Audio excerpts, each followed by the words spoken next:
Hello everybody, कैसे हैं आप लोग। काफ़ी लंबे समय के बाद हम लोग फिर से मिल रहे हैं।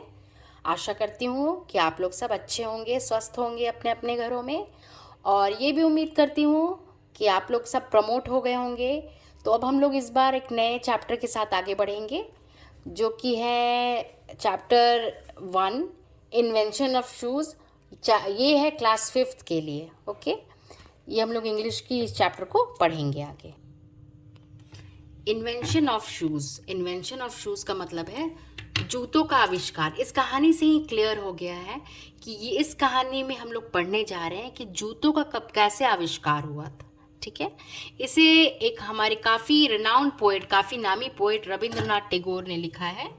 Rabindranath Tagore was a renowned Indian poet. Rabindranath Tagore एक काफ़ी नामी इंडियन पोएट हैं, एजुकेटर हैं, पेंटर एंड सोशल रिफॉर्मर।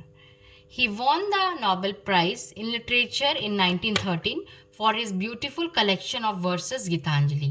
इन्हें 1913 में नोबेल प्राइज मिला था इनके जो ब्यूटीफुल कलेक्शन ऑफ वर्सेस थी, जो इन्होंने गीतांजलि बुक लिखी थी, उसके लिए। He had a deep interest in children and wrote many poems about them।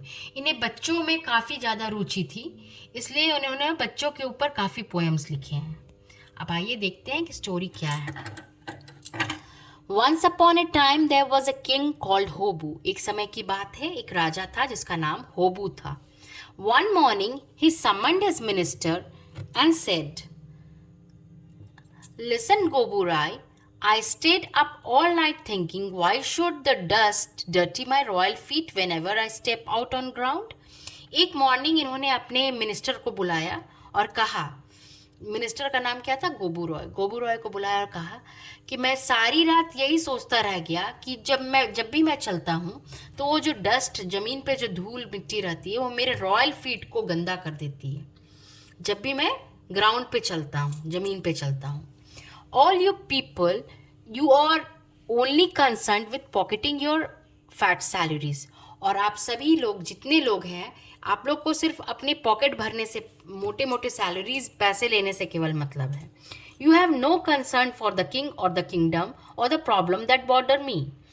और आप लोगों को इन बातों का कोई चिंता नहीं है जो जिस चीज़ से मुझे परेशानी, यानी राजा को खुद को परेशानी हो रही है, या उनके राज्य में परेशानी क्या है, या फिर जो कोई भी इस तरह की प्रॉब्लम जिसकी वजह से वो परेशान है।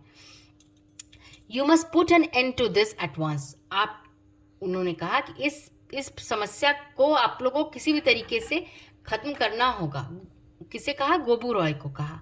और else no one shall be spared from my royal व्राथ।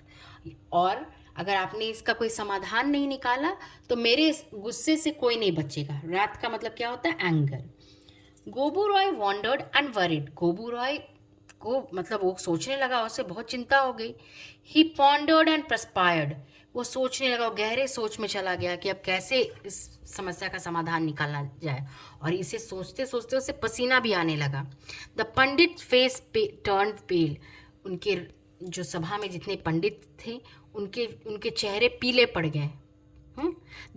The courtiers night turn sleepless. और उनके सभा में जितने भी लोग थे, कोर्टियर्स मीन्स जो कोर्ट में उनके मौजूद थे, उनका जो है वो नाइट स्लीपलेस, मतलब उनकी रात की नींद उड़ गई।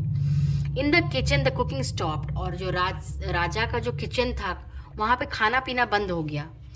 In the castle the crying started. और सभी लोग इस चिंता की वजह से सब रोना धोना शुरू कर दिए। Gobu Roy looked far and wide and gathered all the scientist and learn man. Gobu Roy ने आसपास में, दूर में, जहाँ भी उसे पता चला, उन्होंने सब सारे साइंटिस्ट और पढ़े लिखे व्यक्तियों को बुलवाया। All scholars and mechanics he could find. और सभी स्कॉलर्स, जो जितने विद्वान लोग, और मैकेनिक्स, जो मिस्त्री या जो उनको इस सब चीज़ का नॉलेज है, सबको बुलाया।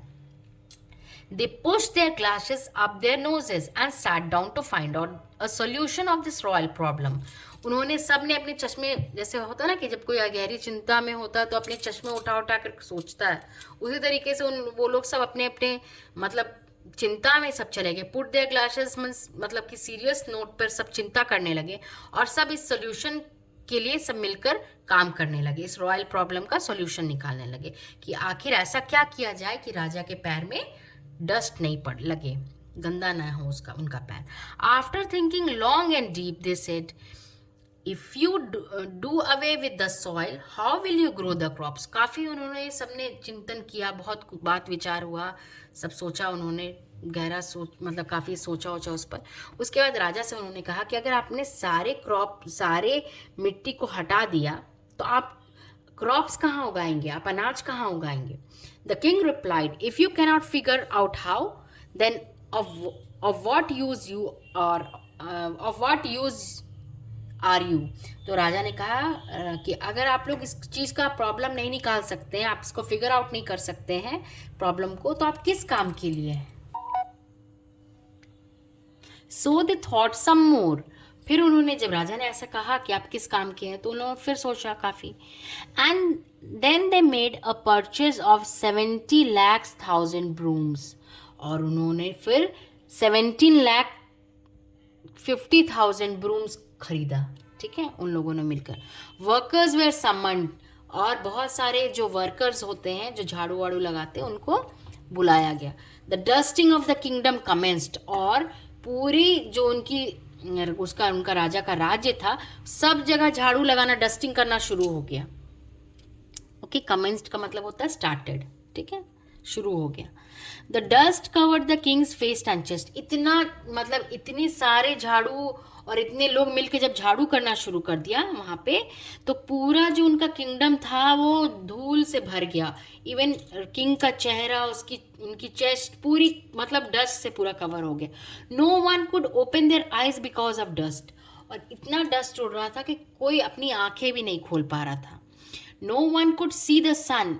चारों तरफ धूल ही धूल था, मतलब सूर्य की रोशनी भी किसी को दिखाई नहीं दे रही थी. People coughed and choke. The kingdom was almost buried under the dust. और सभी लोग को कफ, धूल सबके अंदर चले गए थे, सबको कफ होने लगा. सब धूल की वजह से सबकी सांसें अटक गई थी, सब चोक हो गए थे, है ना. और वो उनकी राजा की पूरी किंगडम पूरी डस्ट में, पूरी मतलब डस्ट से भर गई थी. The king said, you were suppose to get rid of dust, not fill the world with it.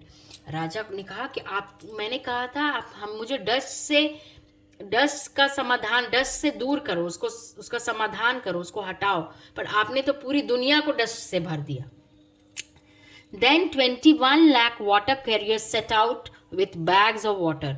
फिर 21 लाख वाटर कैरियर्स आए जिसमें पानी रखा था, वैसे कैरियर्स लेके आए गए, और उसमें सब में पानी भरे हुए थे, bags of water. They ran fast, they ran all over. और वो जल्दी जल्दी चारों तरफ गए, दौड़ दौड़ के सब तरफ पानी गिराना स्टार्ट कर दिए. Pouring water when ever they saw a speck of dust. जहाँ उनको धूल की परत दिखाई दे रही थी, सब पर उन्होंने पानी डालना शुरू कर दिया. All the ponds and lakes were soon overflowing with mud. अब इतना ज़्यादा डस्ट जो था उसको इन्होंने पानी से बहाना स्टार्ट कर दिया, पानी से साफ करना शुरू कर दिया. तो जितनी भी लेक्स और पॉन्ड थी, है ना, उनकी किंगडम में, वो पूरी मिट्टी से भर गई थी.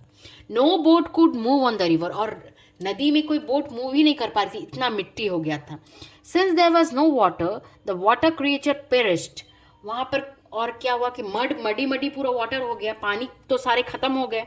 तो जो पानी के जो क्रिएचर्स थे, जो मतलब जल में रहने वाले जितने भी जीव थे, सब के सब पेरिस्ड, सब के सब मर गए. ठीक है. द लैंड क्रिएचर टाइड देयर हैंड एट स्विमिंग. और जो लैंड में इन लोगों ने इतनी ज़्यादा पानी जो ला करके पूरे मड को, वो डस्ट को ठीक करने के लिए जो डाला था सारा, तो उसके वजह से क्या हुआ कि सारा जो जमीन था ना, उसमें मड पूरा बन गया. अब जो जमीन में रहने वाले क्रिएचर्स थे, उनका अब चलना मुश्किल हो गया. वो अब स्विमिंग किसी तरीके से कर करके निकल रहे थे. दे कुड हार्डली वॉक और रन ऑन द वाटर और run on the mud.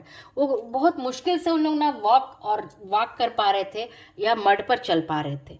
No बाजार कुड सेटअप. और ना ही कोई बाजार लग रहा था, क्योंकि सब तरफ कीचड़ का स्थिति था, चारों तरफ मतलब मडी हो गया था. So trading stopped. और इसकी वजह से ट्रेडिंग बंद हो गई. All king subject sneezed and coughed and sniffed and suffered. तो किंग के जितने भी प्रजा थे, सब्जेक्ट्स मीन्स प्रजा, वो सब कोई छींक रहा है, कोई किसी को कफ है, कोई वही छींक रहा है, या कोई एकदम सब, यानी कि पूरा का पूरा प्रजा उनका सफ़र कर रहा था, पूरा का पूरा प्रजा उनका तकलीफ में था इसकी वजह से. The king said, what a lot of fools, they got rid of dust to replace it with mud. तो किंग ने कहा कि कितने मतलब बेवकूफ़ लोग हैं, ये इन लोगों ने डस्ट को हटा करके उसको मड से भर दिया। Once again everyone gather to solve the royal problem. फिर सब एक जगह इकट्ठे हुए कि अब इस प्रॉब्लम को किस तरीके से इसका समाधान निकाला जाए। Once again the great man and their assistants rack their great brains.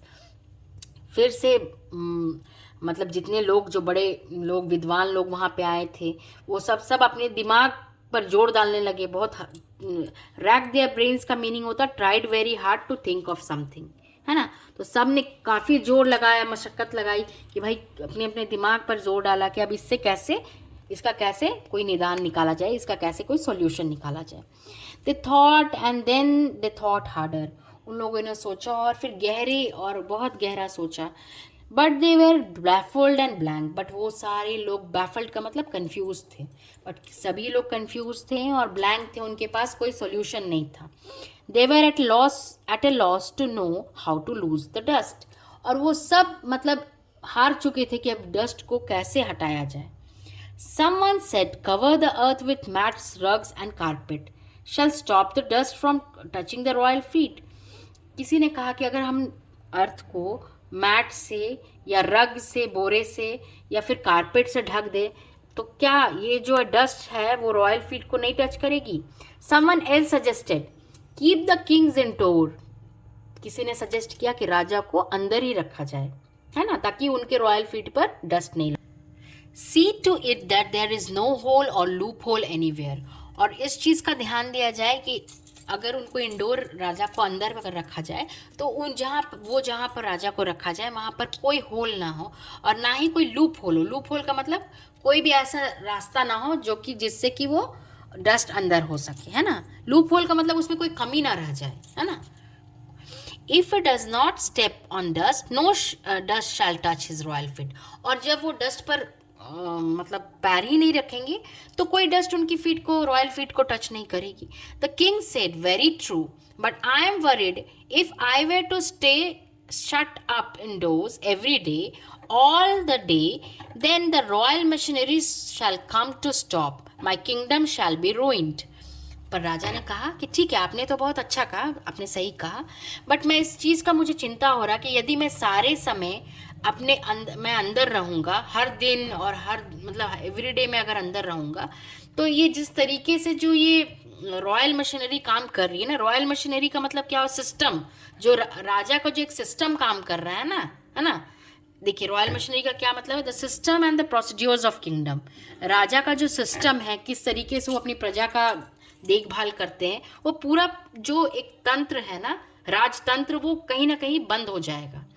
My kingdom shall be ruined, और उनकी जो किंगडम है, उनका जो राज्य है, वो पूरी तौर पे बर्बाद हो जाएगा। Then taking matter into his own hand, the king announced, call the tanners, all of them. फिर राजा ने कहा कि अपने हाथों में इस मैटर को लिया राजा ने, और राजा ने अनाउंस किया कि सभी टैनर्स को बुलाया जाए। टैनर्स किसे कहते हैं? The people who make leather. Tanners किसको कहते हैं? पीपल जो लेदर का काम करते हैं। Wrap the whole land in leather. उन्होंने कहा कि पूरी धरती को लेदर से ढक दिया जाए। This shall be my great contribution, a mighty blanket for the dusty earth. और राजा ने कहा ये मेरे ओर से काफ़ी एक बड़ा कंट्रीब्यूशन रहेगा, एक माइटी ब्लैंकेट, एक बड़ा सा ब्लैंकेट होगा जो कि सारे डस्टी अर्थ को कवर कर देगा, सारे धूल वाली पृथ्वी जहाँ पर डस्ट हो वो पूरा को कवर कर देगा। Everyone bowed to the king. सब ने राजा के सामने नतमस्तक अपना सर झुकाया। What a brilliant idea your royal highness, they said. सब ने कहा कि क्या, कितनी शानदार आइडिया आपने दी, कितनी ब्रिलियंट आइडिया आपने दिए। राजा को कहा, royal highness, they said, it is only a question of finding tanner good enough. अब ये बस प्रश्न इसी पर आके रुकता है कि हमें अच्छे गुड इनफ टैनर्स चाहिए, क्योंकि इतना बड़ा सा माइटी मतलब वो बनाना था ना, एक लेदर का ब्लैंकेट, है ना, तो इसलिए गुड इनफ हमें अच्छे खासे टैनर्स की ज़रूरत होगी। The royal emissaries set off in every which way. और रॉयल इमिसरीज मतलब, मिसरीज कहते हैं उनको कि राजा के जो दूत होते हैं ना, जो एक जगह से दूसरे जगह जा करके संदेशवाहक जो संदेश पहुंचाते हैं उनको दूर पास सब जगह भेज दिया गया. Excuse me. Everyone stopped what they were doing. Everyone stopped what they were doing and rushed out to look for the tanner good enough. सब जो लोग जो काम कर रहे थे सबने सारे काम को छोड़ दिया और सब टैनर की खोज में निकल गए, है ना, ताकि अच्छे खासा टैनर जमा हो जाए, ताकि एक बड़ा सा माइटी ब्लैंकेट बन सके, है ना, लेदर का. Where could they find such a tanner. अब वो लोग सोचने लगे कितना सारा टैनर्स कहाँ से लेके आएंगे. Where could they find so much leathers. और इतने सारे लेदर्स कहाँ से लेकर के आएंगे, है ना. At last, the chief tanner of the kingdom presented himself to the royal court. और आखिर में जो चीफ टैनर था, जो मेन टैनर था उस राज्य का, वो राजा की कोर्ट में आया. He was an old man. वो एक बूढ़ा सा व्यक्ति था. He bowed to the king, smiled a little and said, "If your royal highness permits, I have a suggestion to make." उन्होंने राजा के सामने अपना सर झुकाया और हंसते हुए कहा, एक हल्की सी हंसी देते हुए कहा राजा को कि अगर आप मुझे परमिट करें तो मेरे पास एक सजेशन है ना. It might fulfil your wish in a simple and effective way. और ये आपका बहुत ही सिंपल तरीके से, और it might fulfil your wish in a very simple and effective way. काफ़ी सिंपल और इफेक्टिव वे.